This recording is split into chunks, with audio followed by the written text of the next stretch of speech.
Okay, so we're on Daf Lamed Beis in Beitsa, towards the bottom of the page.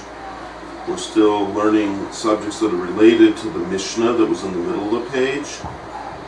And what we're discussing now has to do with the part of the Mishnah that says you're not allowed to set up two barrels and put the pot on top.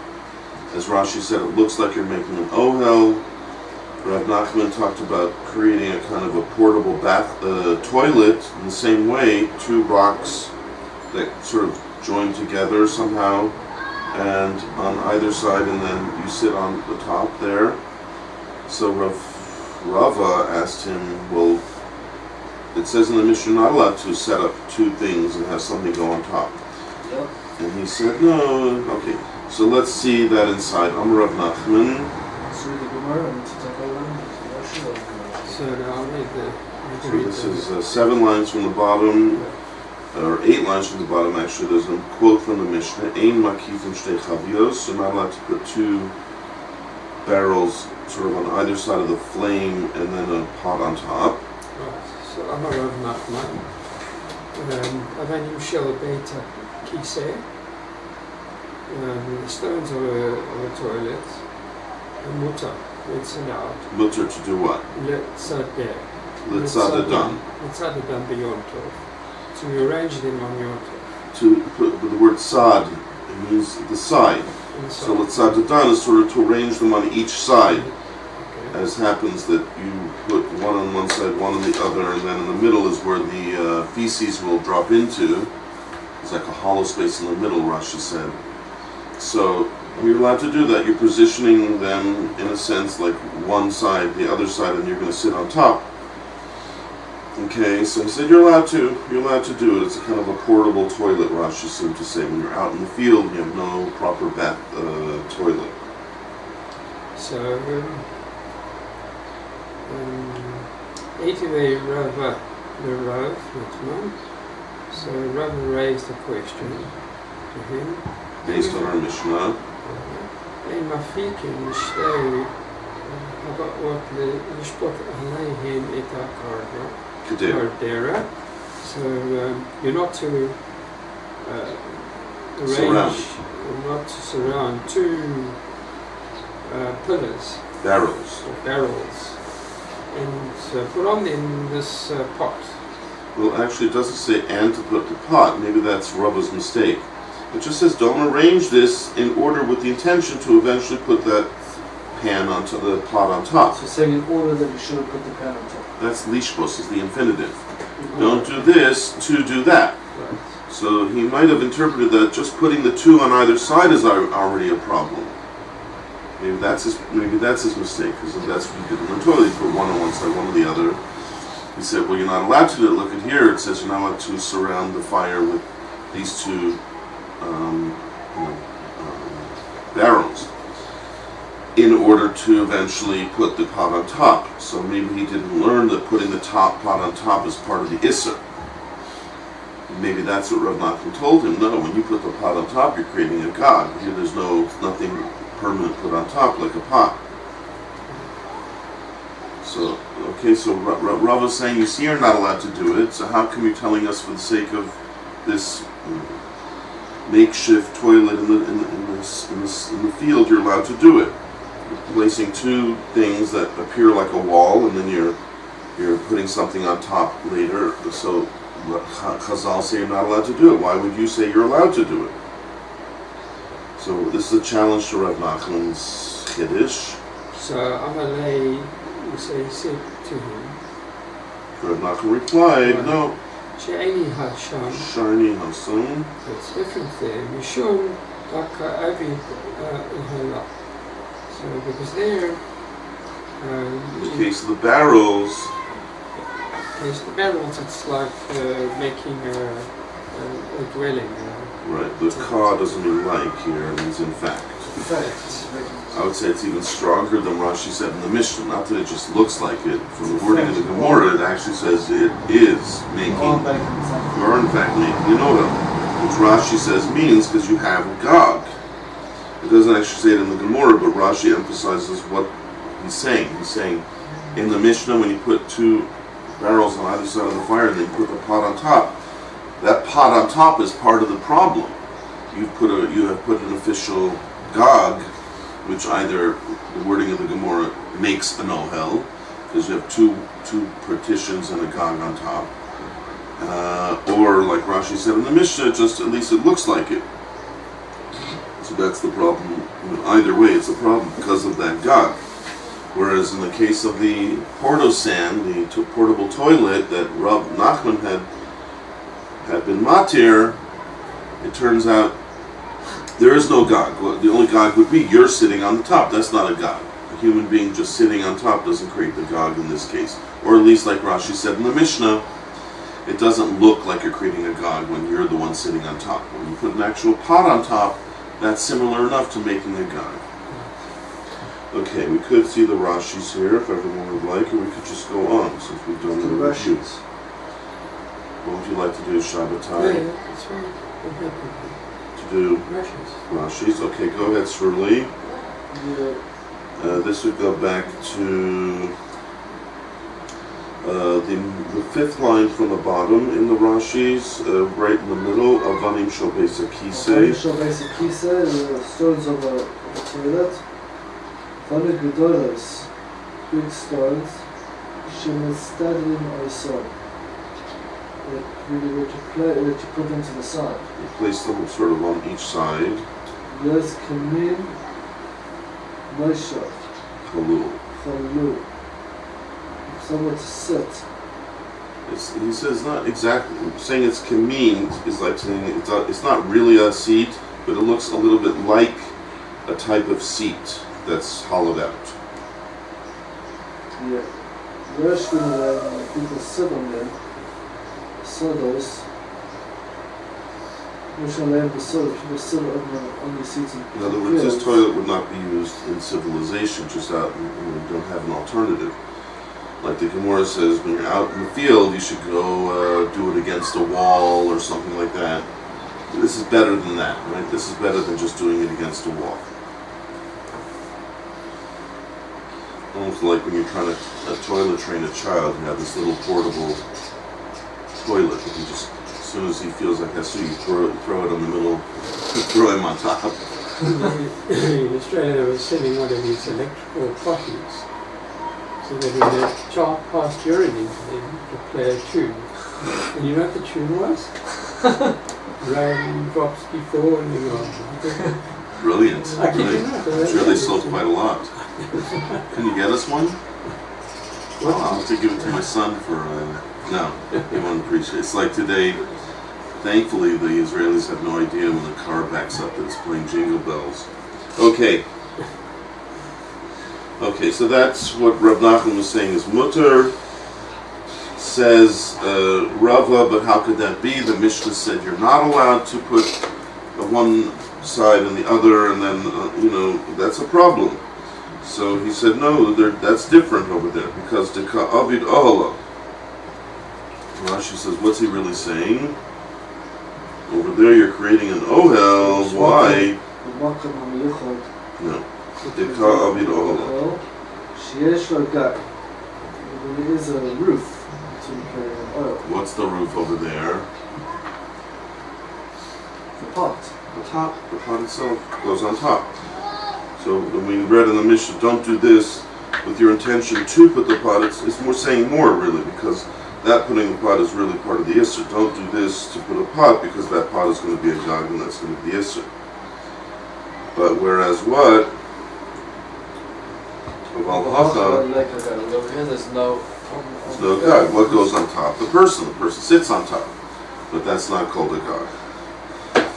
Okay. Not that we're likely to have this situation too often, but at least if we do, we know it's mutter. If you ever have to do any field work. in the middle of a truck. Yeah, people do. Look, truth of the matter is people go on camping trips a lot, especially in America. Could be, you need to know these things. You want to set up maybe something to sit on. Sounds like you'd be allowed to, really.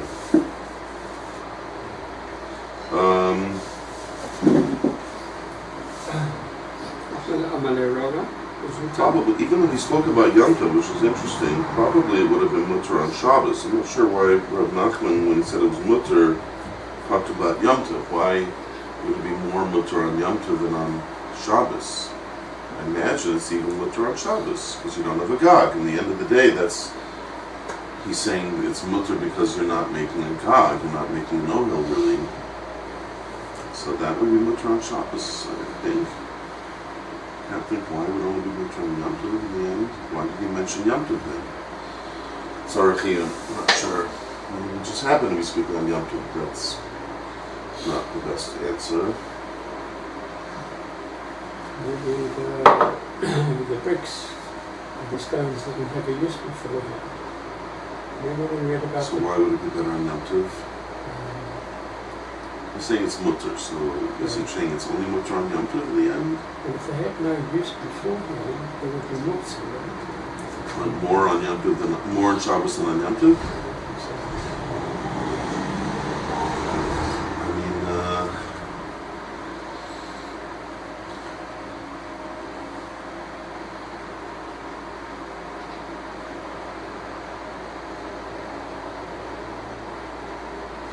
I'm not sure.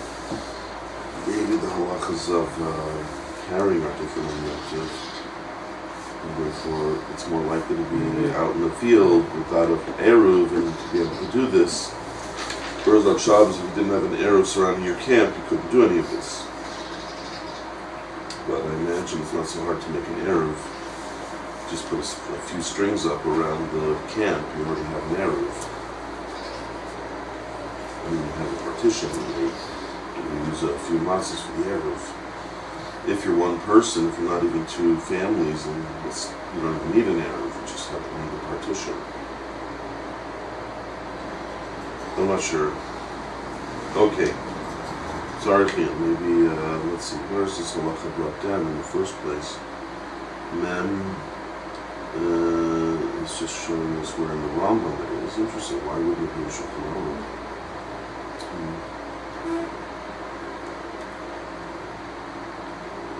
Sounds like a practical halacha. Why would it be a Shulchan Aruch?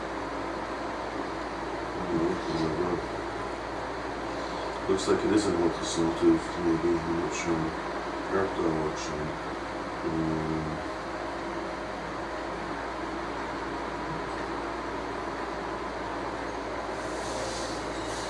It's all brought down in Hilchos Yom Tov, on the Rambam at least. I don't know again why that would be true. And this wouldn't be mutter. Maybe some kind of chumrah that we don't allow it on Shabbos. Alright, needs looking into. Perhaps somebody talked about that. We'll try to look into it better. Let's go on then. Amalei Rava Zutra L'Ravashi. Zutra or Zuta? Zuta. Zuta. Sorry. Amalei Rava Zuta L'Ravashi. Ele. Ma'eta b'nei. Elamiata. That's a phrase that usually goes together. Elamiata, but now that you said that, oh my gosh. Think of the implications. What happens if Bana Atztava Itztava? Itztava the Yom Tov. You know what an Itztava is? A chair. No, an Itztava is a little platform. Sukkah talks about it. Yeah, in Sukkah they talk about like if the Sukkah is too high, you can fit in this mini platform thing. It's like a stone. I don't know, whatever you make it, maybe like made out of wood or something. It's just like almost like a floor, a little stage, you know, that would raise the level of the floor, as it were. Okay. The lower Avid Ohel, and it's not building a Ohel. Now, maybe this is somehow following in the footsteps of what Rav Nachman just said. He just said if you just put up the side partitions without putting a proper top to it, which I thought at least had a top as well, but maybe not. Maybe there's a type of Itztava where you just use the sides and you don't have a middle. That wouldn't be a platform, so I'm not sure what kind of Itztava it is. But he's saying if you don't do an Ohel, which in a moment ago, according to Rashi, meant there's no Gog. when we talked about not making an ohel versus making an ohel, it was whether you had put something like a gog or not. So he's saying, oh, but if you do this on Yom Tov without making it into an ohel, which I would think in the continuity of the Gemora means there's no gog, whatever that would mean. So he's saying if you manage to do that, Hachinami means that would be hachanami. Hachinami means so too. So too. It's Do permissible. you think he's saying it as a sort of a statement or as a challenging question? The Elameata throws it into the category of a question. But now that you said that, what about this? You're going to say even that's mutter? So the shari is a question. It's a challenge. Elameata almost always is a challenge. So building this platform is questionable? Well, he's saying, according to you, if you build it without making it into a proper ohel, you leave out one of the ingredients of ohel, like we left out a gog and made it okay. That made it okay according to Rav Nachman. If you leave out the gog, maybe if you leave out some other factor and it doesn't become an official ohel, it's still going to be okay to do it on Yom Tov. Shari, would that, you could tell me it's mutter? Which is like, that's absurd. It can't be, right? That's how it's sort of, the implication of this phrase and this challenge is usually. It's almost like saying, if we take what you said one step further, look what happens, how absurd it becomes. So somehow he's putting two and two together. He's saying, you, Rav Nachman, said we're allowed to do it as long as we leave out a gog, and it's not a real ohel in the end. So what do you want to tell me? We can actually build an Itzaba on Yom Tov if we just leave out one of the ingredients of ohel and it doesn't, not officially an ohel? Seemingly that's absurd. Obviously that's us, right? Reminds me of the famous proof that you have to wear a hat when you go out. You know the proof, Sruli? You're supposed to wear a hat, right? How do you know from the Chumash that you have to wear a hat when you go out? Because it says, Vayetsa Yaakov Yerushalyim. And do you think Yaakov went out and got a hat? Obviously not. It's a proof that you have to wear a hat. Listen to what, you think that's mutter? Yeah, maybe it's mutter. Rav Nachman just said if you don't put a gog and it's not an official ohel, yes, it's mutter. You say, well, if you make an Itzaba and it's not an ohel because you left out the gog or I don't know, whatever, you want to tell me that it's mutter? And he's saying it as if, of course not, right? You have to admit that's absurd, right? That's the thrust of this kind of a question. So it relies on the fact that you have to admit that it's sasser. You have to admit that it doesn't make sense to say it's shari, which I'm not sure why. Maybe not. Maybe according to Rav Nachman, yeah, it's mutter. Anyhow, okay, let's see what he's saying according to Rashi. What is this? What's going on here? Itzaba. Now, obviously, it's not what we're used to calling it Itzaba, because how can you make it that it's not with an ohel? It's not an ohel. So Rashi says Itzaba. In our case, you must have read this. Is that you read this before, Shabbatai? I just saw the key. You seem to know what Rashi is going to say here. Where Sruli and I were convinced based on the Gemora and I just saw the key. Sukkah, what it meant over there was not what he says over here. But okay, in our Sugi it means Rashi. Who's reading Rashi? Third line, the fourth line from the bottom at the end. Itzaba. Kisa Shabina. So Kisa is a toilet made of stone with running tidbits of Levanim, I think. Levanim or something. No, Levanim are bricks. Bricks and cement. And mud. Okay, so I'm not sure exactly what it means by a kisei of a binyan. What does it mean? A chair of a building? I'm not sure what he meant by that, but he says, let's see if I can translate it here.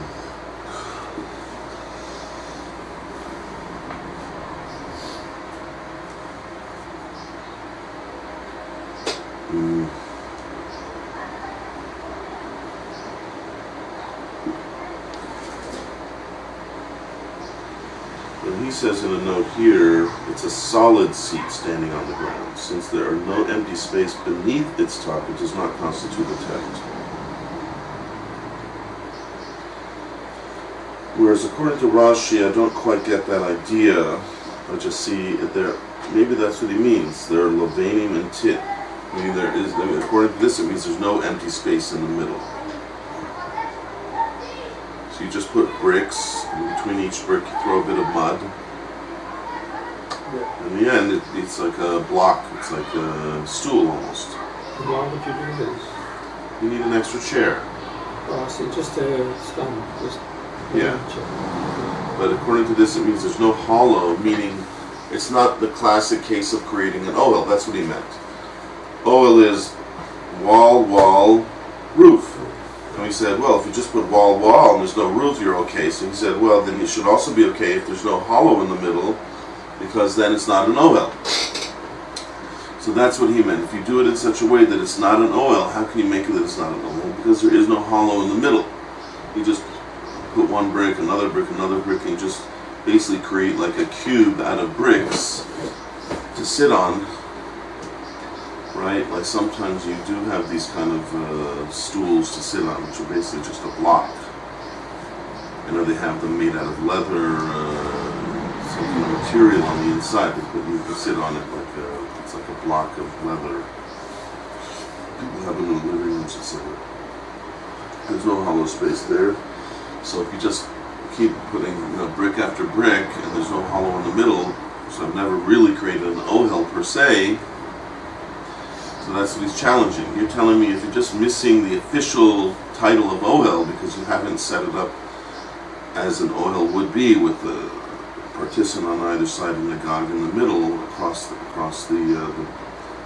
expanse. So then if you don't have that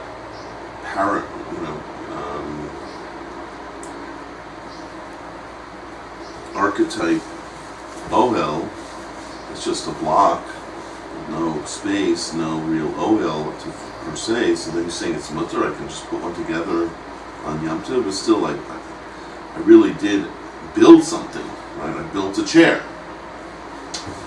So then that doesn't make sense. Maybe that's what Rashi means. Kiseh shel binyan, meaning it's just a binyan. I mean, it's just things that were put one on top of the other. There's no real semblance of a chair. A regular chair would be like chair, legs, and on top like this, right? Legs, and then on top a flat place to sit, which creates like an ohel type of arrangement with the hollow space in the middle. So if it's a kiseh shel binyan, meaning all it is just things that were built one on top of the other with no empty space. Although it is funny that if that's the important part, there's no empty space in the middle. Rashi didn't actually say that, but maybe that's what he meant with kiseh shel binyan. And all you have are levanim and tit. There's no other thing there. In any event, okay, so that's what. Who was this? Rabba Zuta was saying to Rav Ashi, is that possible that would be mutter? Hakanami Shari? Shari? So, Amalei, Rashi said. Okay. Are you reading Rashi? We have to read the Gemora first. Hakinami, the Shari. It's no. So too, that it's mutter. So too, it's mutter. Amalei Hashem. It's a question, right? It's like a rhetorical question. What, you think that's mutter? Obviously not. That's why it's rhetorical, because the answer is like, obviously not. Everybody, it's like obvious, right? That not. You're not really asking a question you expect someone to answer. You're just saying it as if like, is that possible that you say it's shari? That's absurd. So obviously not. So what's going on? So Amalei Hashem binyan kavua asra, the Torah. So Amalei said to him, over there being this suggestion of a chair, this new kind of chair, this block. Well, it's considered a permanent building, and it's asur according to the Torah. Right, the Torah forbade you to make a permanent, any permanent kind of a building. But binyan arai. If it's a binyan arai, a temporary building. No asura. So the Torah didn't forbid. Officially, the Torah never forbade it. Really, there are a number of malachas like that you have to do something kavua. If it's not kavua, then it's not asur. So if it's not asur, why do we keep talking about these cases like the 2 barrels, right? 2 barrels are not permanent. You're not going to keep the barrels there forever. It's just there like for 20 minutes while you're cooking your steak. The Gezerah Rabbanan, all binyan uraya, mishum binyan kavua. Right.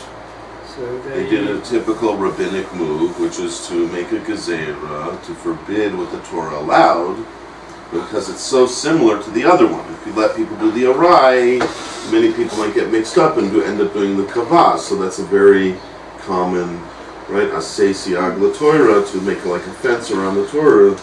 This is the classic gezerah of the midrabanan, to make sure people don't fall into a case of binyan or binyan kavah.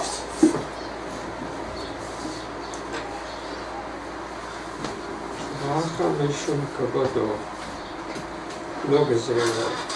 V'haka, but Here, meaning what I talked about, which was Rav Nachman really, what he's defending Rav Nachman still, this is the toilet seat. Yeah, because of a man's kavod. Kavod for a person. Right, kavod brios it's called, right? To preserve man's dignity, There's no gezerah. right? Give him a little dignity when he's going to the bathroom. Lo gaz rubei rabban. So he's saying a whole new pshat. Really, let's say Rava, who originally asked the question from our Mishnah, he was correct, it turns out.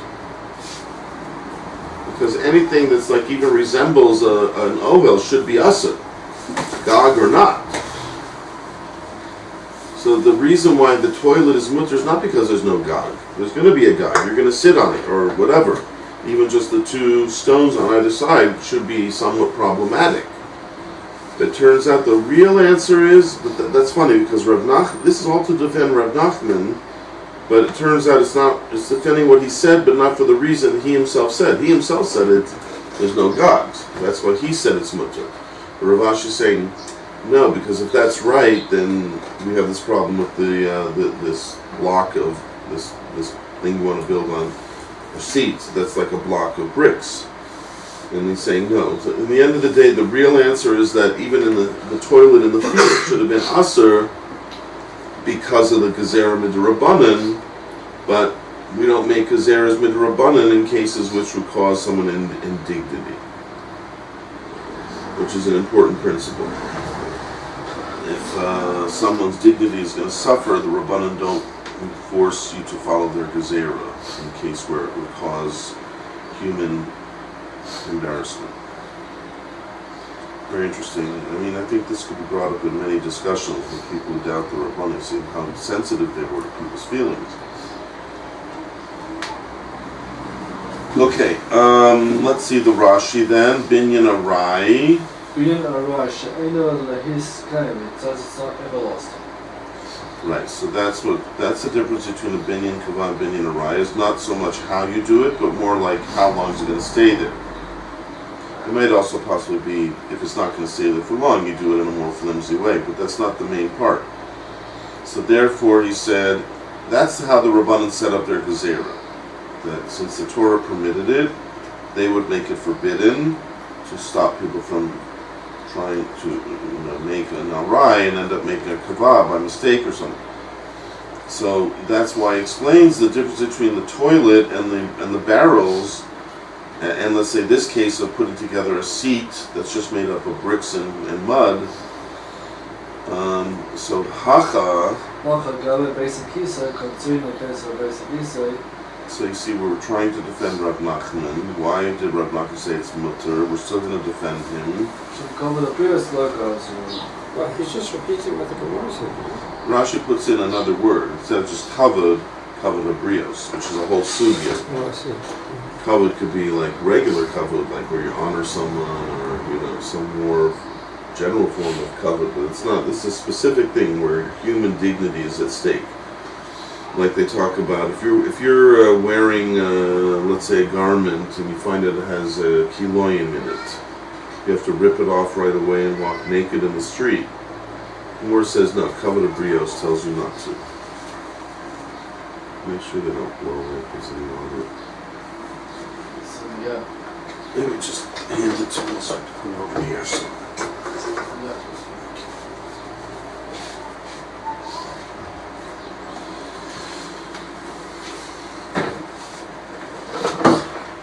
Okay, so it is a bit funny though because Rav Nachman himself had defended his position a little bit differently. He said it's mutter because there's no God.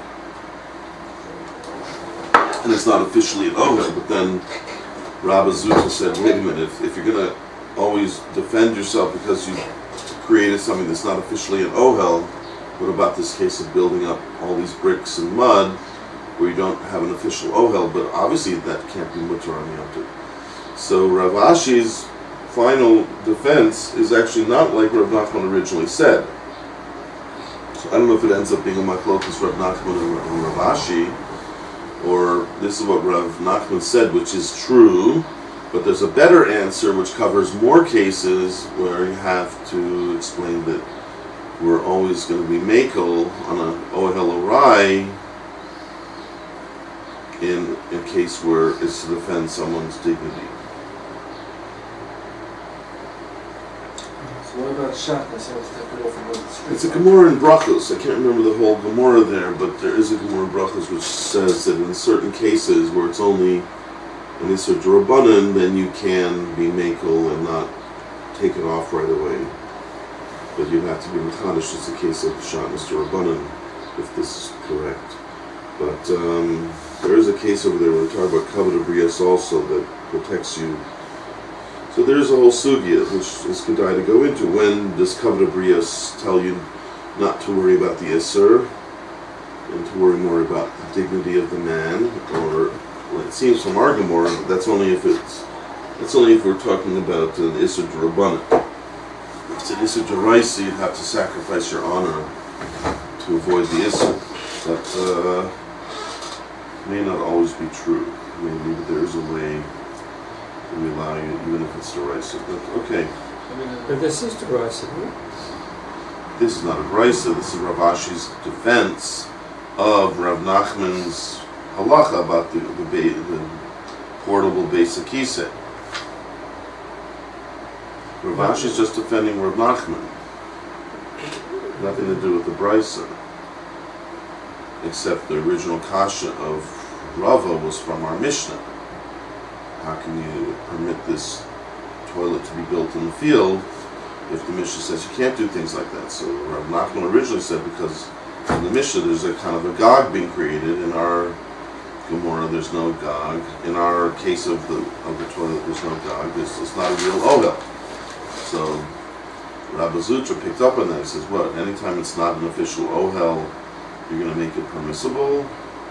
So Rav Ashi said, no, the rule is if it's an OL kavua, then nothing's going to make it mutter. If it's an OL arai, if it's a temporary structure, then you're allowed under certain circumstances. If the issue is kavod abrios, then the Rabbanan sort of forgo their issue. I guess the pshat would be because, first of all, it can't be that common to have cases where it's going to protect someone's honor, so it's not that common. The gezerah will still stand in most cases, but also,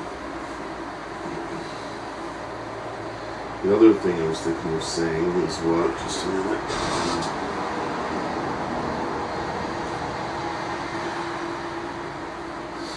Yeah. I'm not sure if it's the pshat, but it might be the pshat is that when the Rabbanan make their gezerah, what it's basically saying, better safe than sorry. Even though the Torah permits it, we'd rather you didn't do it because it could lead to someone doing the really wrong thing. Yes. That's called a fence around the Torah, right? Build a fence, right, so that nobody actually gets to the actual Isser D'Oraisa where they might actually make a mistake.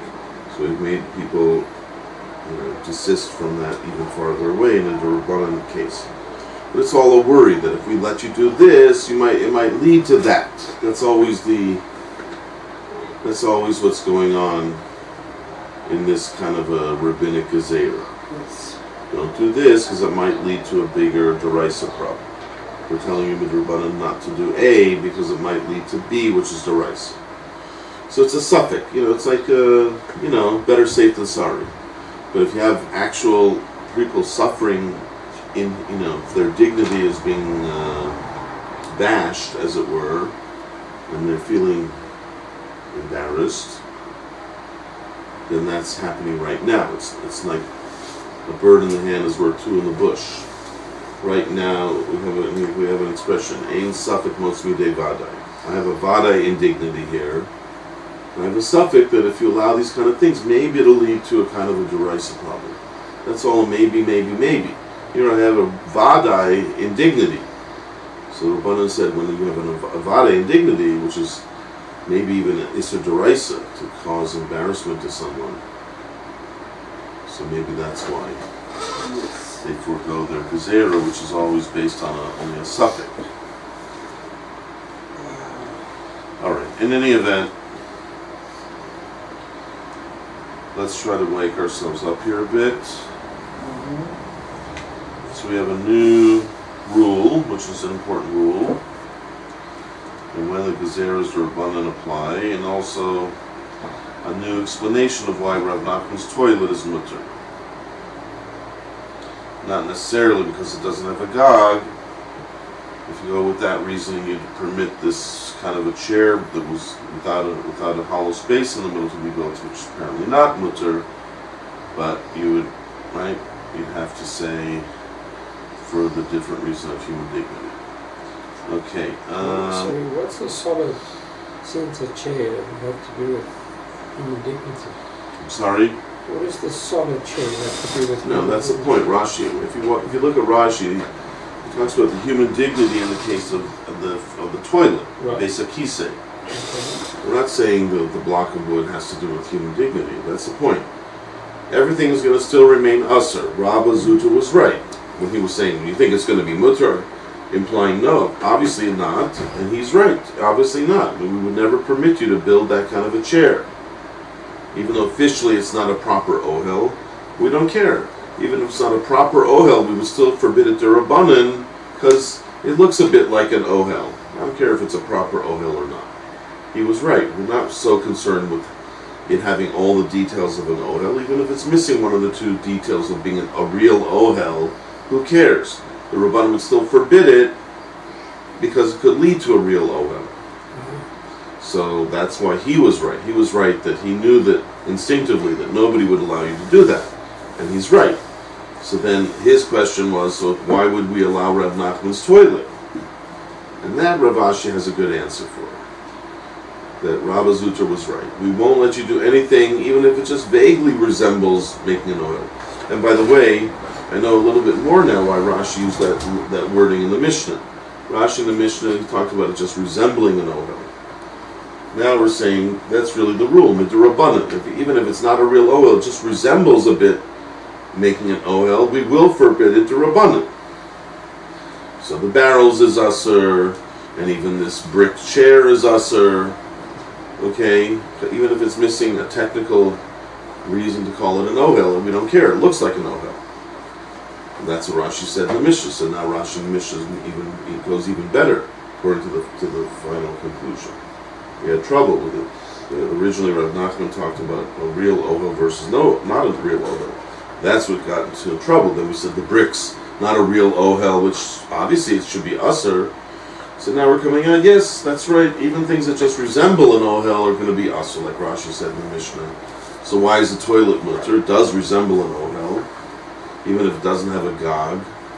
Right, and that was Rabba Zutra's question. So I think Rav Nachman said it back, right? So Rav Ashi's now answering to defend the halacha of Rav Nachman, not for Rav Nachman's reasoning that it doesn't have a gog, that wouldn't cut it, because even normally without a gog, it would still be usher. Because it's more human dignity at stake. Human dignity, right? Human dignity means that if you have an Isser D'Rabbanan, which we do in all these cases where it just resembles an ohel, we will forego the Isser D'Rabbanan in order to preserve the human dignity. As I said to you before, because Ein Safek must be dead. You have a suffix that if you build something that resembles an ohel, eventually people will make a real ohel. Okay, that's a possibility, but it's also possible it will never happen. So that suffix is not strong enough in this case to avoid the for sure indignity that would be created if the fellow had to go to the bathroom the normal way. Just out in the field without any help. As they used to say back in the 60s, up against the wall. Except they added another word, which I'm not going to say.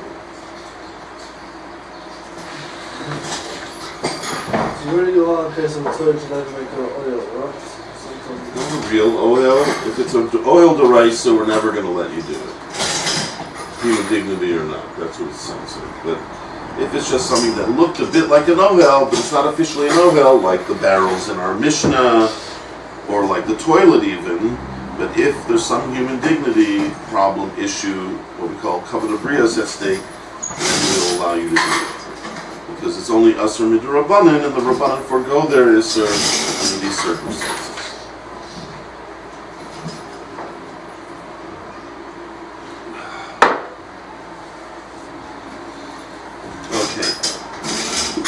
There are other places where we see the Rabbanan in things that they made Asur Midrabanan do make loopholes given certain circumstances, right? It's important to remember the Rabbanan have a heart, the Rabbanan have a soul. They're not just totalitarian, dictatorial people. Okay. We're now down to the final line of the Gemora. We're actually possibly going to move on to Daf Lamed Gimel on Lamed Gimel Ba'omer. I had a funny fashla yesterday. My wife is in America. I called her up last night. I need to talk about something. She said, "How's it going?" So I thought it'd be funny to say, well, it's already Lag BaOmer here. Then I realized, I just said it's Lag BaOmer. That means I can't count with the bracha anymore. Because according to certain shitas, that's like counting. You go see counting already. Really? I mean, some people say you need to say the weeks, and I didn't say the weeks. Yeah. I didn't say it, in the proper way, but there are shitas that, since people know what you mean, they know that's 33 days in the Omer. What about the character? What will hold?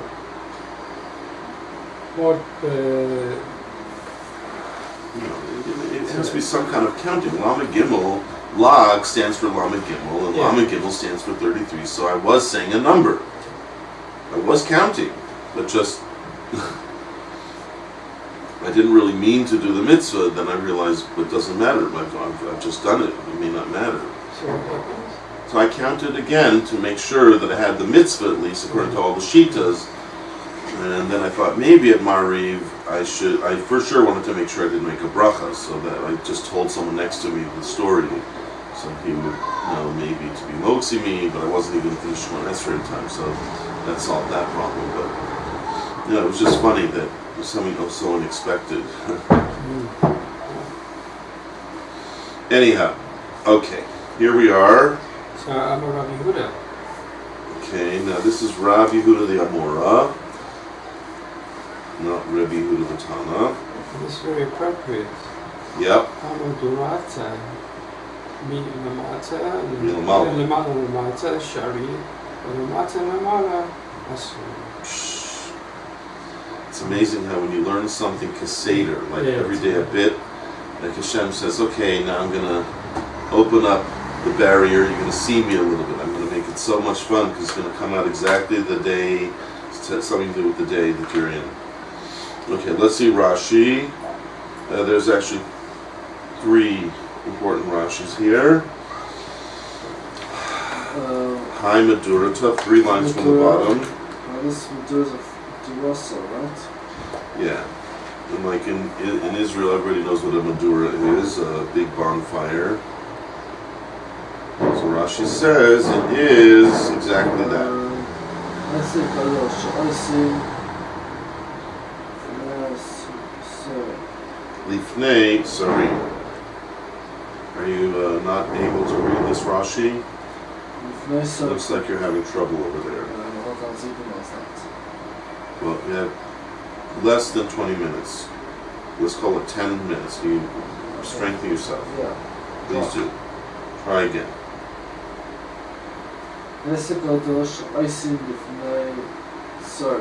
Okay, so what's he saying? Hesed Gadol is A big fire. good.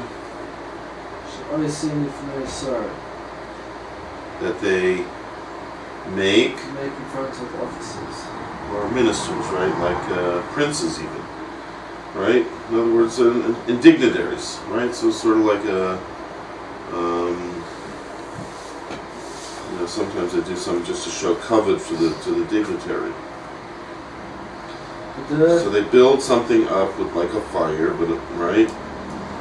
They do it kederich Binyan Oisim Loi Sor. midalad ruchos, right? So I think they call it actually in English a pier, P-Y-R-E, pyre, a pyre. Many people in the ancient world used to burn the bodies that way. They would arrange the wood kind of like as you ever build the Lego house? Not the Lego. What was it? They were like logs. Remember the logs that have little dents in them? Tinker toys. Tinker toys, right? So you make like one wall here, fitting everything together. Oh, I see.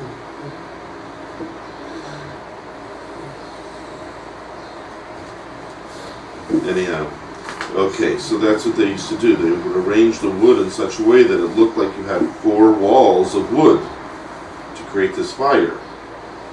Oisim Loi Sor Medal Ruchos.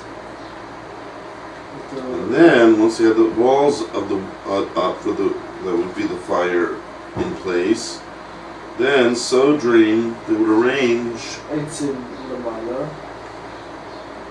They would put a layer of wood up on top as well. Domino oil. Right. And why, by the way, is this a good way to build a bonfire? Not like the kids do here. Because you have a hollow space in the middle. Why is that good for a fire to have a hollow space in the middle? To allow the air to come in. That's how fires are created, through air. Right? H2O. Coming in, it helps the fire. H2O is water. What? H2O is water. Sorry. What did I say? H2O. So what do they do here? They Oxygen. They put the A wall. wall. Like I said, if you intersplice, or how do you call it? It's a base. Interlock. So you have like all the wood here interlocking with that. So you have 2 walls, and then these ones are interlocking with these ones, and then these ones are interlocking with these ones. So you have all around like 4 walls of wood through the interlocking of all the pieces of wood. And then in the middle you have an empty space.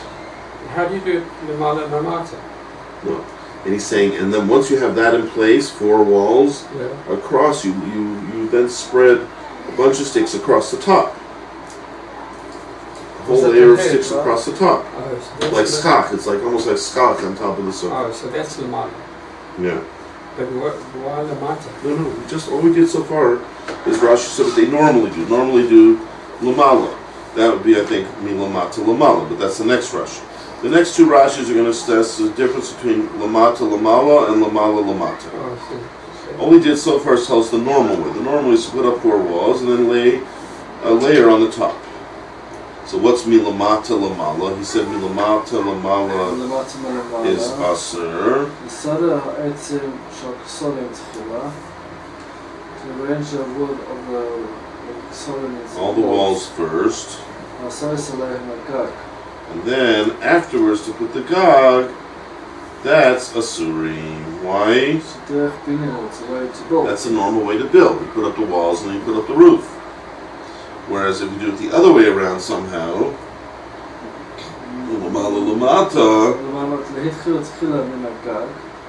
start first with the layer that's going to end up being the gog on top. Somehow you arrange that. And then Sadro, that would be shari, right? because he's avoiding the normal derech of building, right? If you put the roof first and then the walls, we actually had a case of in Sukkah, right? In Sukkah, there was a case like that. That's called Tasiv Elo Min Asui. If you don't build it in the right order, so then you have a problem, right? But that's what he's saying over here. That actually makes it better because then, first of all, we're talking about oil right? This is not a real ohel. So I think after the previous Gemora, we already discussed that issue. So at least we know we're not dealing with the derisa. If it was derisa, it'd probably still be usher, because no matter if you do it in the normal way or not, you're still doing probably an issur d'rabbanan. If you do a shinui from a derisa, you still end up with sort of one level down, which is an issur d'rabbanan. Take something that's only also midrabbanan because it's only an ol arai, and then you do it with a shinui, that might be why it's mutter. Now you take a d'rabbanan, you do a shinui, it brings it down a level. What's down a level? Mutter. But if you have an issur d'oraisa and you do a shinui, it's going to bring it one level down. But that ends up being one level down from an issur d'oraisa is still issur d'rabbanan. And that makes sense because they don't care whether you do it the right way or the wrong way. We said anything that resembles an ohel, they make it forbidden. But if I take something that just resembles an ohel, it's not really an ohel, it's an ol arai, and then I do it with a shinui, so I'm taking a d'rabbanan and doing a shinui in the d'rabbanan, that might be the reason why it's mutter. Rashi doesn't really discuss anything more than that, so I assume just the fact that you're doing it not the normal way is already the heter. That's how I would understand it. Alright, shall we take the plunge to Lamed Gimel, Daf Lamed Gimel, on Yom Lamed Gimel? Yes. What a beautiful Hashgacha Pratius here. Yeah, great. And this morning we had Rabbi Shimon, we were interviewing Rabbi Shimon. He came and visited us this morning in Bava Kama. It was also a nice surprise. Maybe in the Went, but not on the day of all the Bava Kama. I went another time, Cholwood Sukkah, someone's went with my children. Okay. Apparently is an important spot for davening, because I think they say Rav Shachan sent the Brisker Rav to daven there. Not the other way around. Brisker Rav sent Rav Shachan. Okay, now we're ready for the next word in the Gemora. V'chein. Beitsa. No. You know what the nickname of our Gemora is? Maseches. Beitsa. No, that's not a nickname. That's a name. Yeah. What's the Beya? What's Beya? Eggs. It's an egg in Aramaic. Beyasa, in my opinion, would be an egg in feminine. And I'm lucky enough to have guessed correctly. Look what Rashi says. The first word that Rashi uses. Beitsa, v'chein beyasa. That's eggs, right? That's my opinion. Beitsa gossas. Okay. So we're back to the subject of eggs now. I don't know how that's going to fit in, but without reading the entire Rashi, let's just go on a touch in the Gemora and see. There's a few things going to be listed here. V'chein, kadera, pots, v'chein, puria, which are beds. Yes, there is a Gemora that talks about puria, which means a bed. I'm not sure how that relates to purim, but the Gemora talks about it, so I'm pretty sure it's beds. So barrels, we've already seen that's a problem of creating a certain kind of an ohel. Okay, so that's going to be the next thing. Ein somchin as a kader biksa. That's another quote from the Mishnah, if you remember. Right after the thing about the chavios, was talking about the bikasa. So let's wait on that. There's a few Rashis anyways here that might occupy us till we leave. There's some long Rashis here. Okay, v'chein be'asa. What's Rashi? What's the comparison? Likewise by eggs. What are we going to say? The Rashi says, first of all, we're not talking about regular eggs. Somehow Rashi and we're talking about beitsim gasos. Beitsim that are thick, big ones, right? Not normal ones. And the chulos. They are what? Placed. What? I think you're right. What did you say? Placed. Placed. Yeah. P Kli. Look. Right. By means of a Kli is a space. But not by means of, on top of, on the opening of, al pi, Opening. of a kli chalul. Right? I think this means that if I don't have the bottle cap, I use an egg to sort of place on top of the opening so no bug should jump in or whatever. Ein tripod. So that's a tripod, that looks like a tripod thing again. Anyhow, okay, so you're putting it on top of some kind of an empty vessel, which would be like a tripod. Oh, askala. Askala. That griddle, that grid that we were talking about with you, right? Ein Mashivin Esakli Techila. Don't place the Clear on the beginning. first, in other words. Don't put that first. Because that's what the v'chein is. We just told you that any time that you're doing something a little bit like building, it might be usher if you do it in the normal way of building. What's the normal way of building? Walls and then the roof. But if you avoid doing it in the normal way and you put first the roof and then the walls, you're okay. So likewise here, you're going to have some kind of a hollow vessel and you're putting an egg on top as like a roof. So if you have the vessel first and then you put the egg, that's a problem. That's the normal way of building. But if you put the egg first and then you bring in the kli to put under it,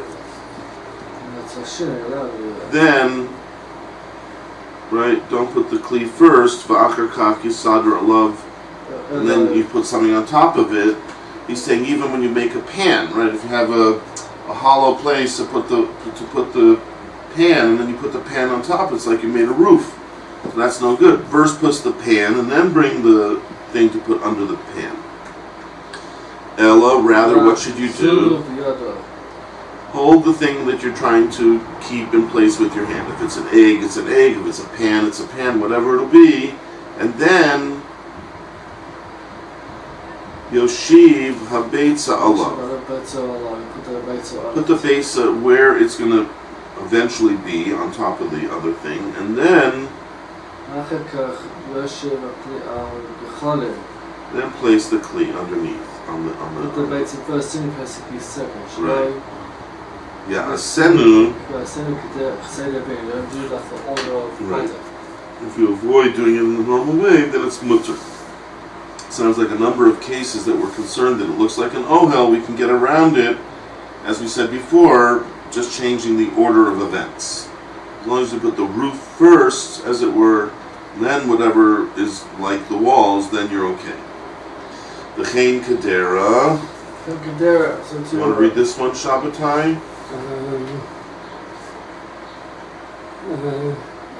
Chain Kadera, Shemosh Min. Moshivim, all two Chavios, just like our Mishnah, right? That's exactly the case of our Mishnah. We took two barrels and we put it on top of a pot of some sort, right? No, you keep Yakifena. Tequila. Don't surround it first with the barrels. Kadera. Right? Also, if you put the pots. So don't like put the barrels, which would be the walls, and then the pot, which is like the gog, as we said before. Ella, rather, what should you do? The top thing, which is the pot, if you can, Yitzle ba'avir, hang it sort of in the middle of nowhere.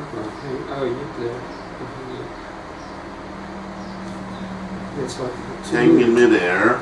Somehow, if you're holding it maybe, or whatever. And then, Yochazena biyado, hold it with your hand. And put it. I think this is actually plural. Yisadru, people should arrange the chavios tachteha, and put the barrels underneath. Saviv on either side, right? So basically it's saying the thing that is said in the Mishnah that was usher to take the two barrels, put a pot on top, but now that we know the secret that if you just, since it's only an oil arai, it's only an Isser D'Rabbanan, and if you just change up the order, you can avoid the Isser D'Rabbanan. So even in our Mishnah where it said you can't do it, but you can do it, just be a little bit smart. somehow have people hold the pot in place where it's going to end up being, and then bring in the barrels underneath. V'chein puria, likewise for a bed. Apparently they used to make a bed in such a way. Beds. Mitot hasarim. Beds for important people. Princes, dignitaries, right? Shera Purkin Otan. To Purkin is to everything. Shed that, porkin, they, meaning people take them apart. Lefarek means to take apart. People take them apart. I guess they're like portable beds. Maybe that's why dignities use them. They like keep the same bed, and as they move on to the new convention or wherever they're meeting as a dignitary, and then machziri, and they end up bringing it back. In other words, they take it apart and put it back together. So every time they want to put it back together, if it's on Yom Tov that they want to put it back together, they're going to have a problem. What's the porkim? It's separate. They take apart. Lefarek means to take something apart. So I think Ross is just using the same verb, slightly different. Instead of lefarek, he's using it lefrok, to take apart. So they take it apart, they put it back together. So you'd want to, if let's say you have an opportunity to sleep somewhere on Yom Tov, you say, "Oh, just put it back together." No, lo yiskof hakra'ayim techila. Don't stand up the legs first. Laseis ha'aruchos b'kara'ayim, to put the long. Long means the long sideboards of the bed. The legs aren't just legs; they have the sideboards with them. That's like a wall. Those sideboards are like the walls. And va'achar kach yifros ha'or, and then you want to spread the leather, which I think the leather was like in place where the mattress would be on top, and the matzah to be like a mattress.